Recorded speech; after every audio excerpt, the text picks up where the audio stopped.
Estamos xa presentes na política diaria, estamos presentes na vida política de todos e cada un dos sitios. Ese sempre é un bo síntoma que demostra que un ano despois volvemos a ter pulso, volvemos a ter ganas e volvemos a estar no máis importante, nos problemas da xente. Dimos toda unha lección en menos dun ano de que os nosos problemas duraron pouco e estamos xa preocupados de solucionarlle os problemas dos ciudadanos. Queremos dar un salto cualitativo. Non estamos conformes con gobernar no 60% dos ciudadanos deste país en política municipal. Non estamos conformes con gobernar nas grandes ciudades, en dúas das grandes diputacións, das 4 diputacións. Nós queremos, ademais deso, ser permanentemente un motor de cambio e un motor de modernización.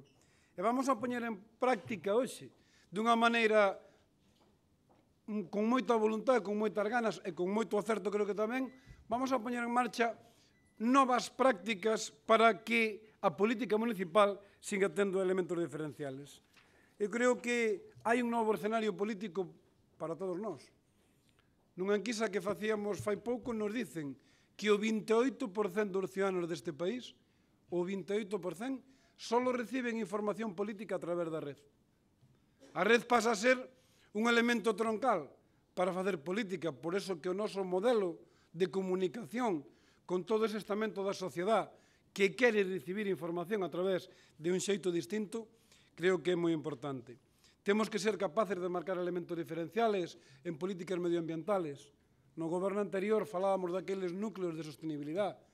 Gastamos moito diñeiro en construir un modelo que demostra que hai capacidades para facer unha política medioambiental sostible e, sobre todo, máis importante, para que, cando falamos de socialismo galego e municipalismo, sexa un sinónimo de cidades para vivir.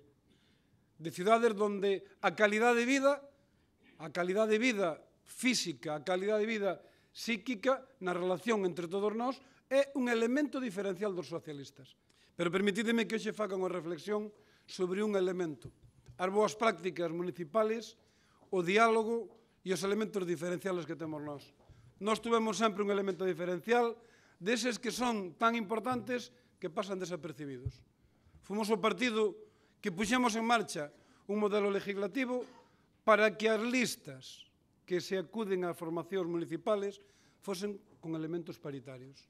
Fomos os que puxemos en marcha a Lei de Igualdade do Traballo entre homes e mulleres, que en este momento se está cuestionando o Partido Popular e que non lle vamos a permitir. E permitideme que vos pida que transmitades a todos os concellos, mar, e que lle metamos mocións horizontales en toda Galicia para non permitir ao goberno galego que suprima o Servicio Galego de Igualdade entre un elemento que para nós é significativo, que é a loita por a igualdade. E os mesmos que se lle vai encher a boca o día 8 de marzo falando de igualdade e buscando fotos, son os mesmos que se queren cargar o Servicio Galego de Igualdade para suprimir os elementos de participación horizontales de que toda a sociedade está poñendo encima da mesa.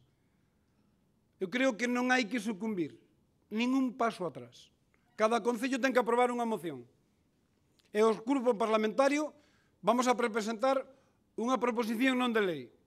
E vamos a dicirlle a xente, e vamos a dicirlle aos homes, e sobre todo tamén ás mulleres deste país, que este goberno, en plena fiebre de demolición, non está solamente parando autovías, nin parando hospitales, nin privatizando hospitales.